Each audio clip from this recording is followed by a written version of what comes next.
আমরা একটা বিষয় নিয়ে খুবই চিন্তিত।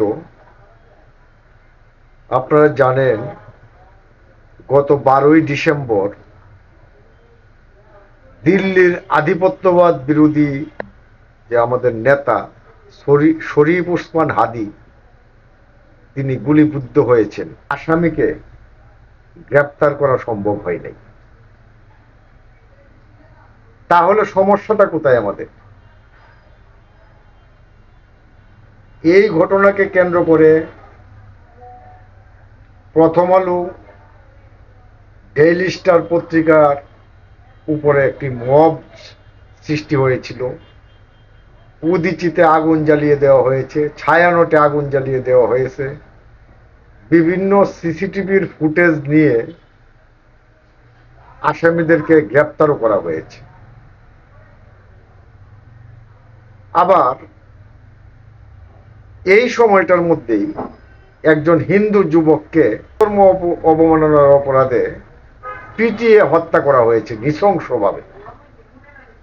এই প্রত্যেকটা ঘটনার আমি নিন্দা জানাই। এই ঘটনারও কয়েকজনকে গ্রেপ্তার করা হয়েছে, কিন্তু হাদির ঘটনার কোনো সুরাহা এখন পর্যন্ত হয়নি। তাহলে কি আমরা ধরে নিব এই যে সরকার বা সরকারের ভিতরে থেকে যে ধরনের গোয়েন্দা সংস্থা এবং প্রশাসন আছে তারা এই সরকারকে সহায়তা করছে না? তারা কেন হাদির অপরাধীদেরকে গ্রেপ্তার করতে পারল না? শোনা যাচ্ছে হাদির উপর আক্রমণকারী যে লোকটি সে ভারতে চলে গেছে। সেটা কিভাবে সম্ভব হলো? তো পারবো না। তাহলে কি আমরা ধরে নিব যে এই সমস্ত গোয়েন্দা সংস্থা এবং প্রশাসনের ভিতরে বিভিন্ন ধরনের সরকার বিরোধী শক্তি ক্রিয়াশীল আছে, যারা এই অভ্যুত্থানকে লালন করে না? তাদেরকে চিহ্নিত করা এখন জরুরি হয়ে পড়েছে। আপনারা দেখেন, সরকার বিভিন্ন জায়গায় পরিবর্তন করেছে, নিয়োগ দিয়েছেন এবং বিভিন্ন সচিবালয়ে পরিবর্তন করেছে। সেইখানেও কি ছদ্মবেশীরা পোস্টিং নিয়ে বসে আছে কিনা সেটা এখন আমাদের ভাবার বিষয় হয়ে দাঁড়িয়েছে। কেননা এক হাদি মৃত্যুবরণ করেছে, সেই সাথে হাজার হাজার লাখ লাখ হাদি জীবন মৃত্যুর সন্ধিক্ষণে আছে। তাদের নিরাপত্তা বিঘ্নিত হয়েছে এবং সেই নিরাপত্তা বিধান করা এই রাষ্ট্রের এবং সরকারের দায়িত্ব ছিল। কেননা যারা অভ্যুত্থান করে এই দেশ থেকে কর্তৃত্ববাদ সরকারকে তাড়িয়েছে, এখানে আইনের কোনো বিষয় নেই। আইনের কোনো বিষয় নেই। সরকারকে তাড়িয়ে দেওয়া পুরো বিষয়টাই তো একটা বেআইনি। এখানে আইন কানুনের কোনো বিষয় নেই। এবং সেই কাজ করতে গিয়ে যারা নিজের জীবন বিপন্ন করেছে তাদের জীবন এখন আপনারা বিপন্ন করছেন, বা তাদের জীবন বিপন্ন হওয়ার আশঙ্কা তৈরি হয়েছে, কিন্তু আপনারা কথা বলছেন না। এইটা আমার জন্য খুব খারাপ উদাহরণ হিসাবে মনে হচ্ছে এবং খুব খারাপ লাগছে। অবিলম্বে তাদেরকে গ্রেপ্তার করার ব্যবস্থা করুন। তারও আগে যে বিষয়টা আমি বলবো, যে সমস্ত ছদ্মবেশী প্রতারক তোয়েলবাজ লোকজন প্রশাসনে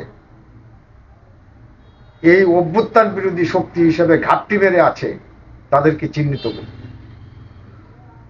আরেকটা বিষয় আপনারা হয়তো জানেন না, আপনারা ডিসি পরিবর্তন করেছেন। আপনারা মনে করেছেন যে বৈষম্য বিরোধী শক্তির পক্ষের লোক হিসাবে আপনারা এই ডিসিকে দিয়েছেন, এই এসপিকে দিয়েছেন, কিন্তু আপনারা তো যে এডিসিরা আছে বিভিন্ন জায়গায় পোস্টিং, তাদেরকে তো চিহ্নিত করতে পারেননি।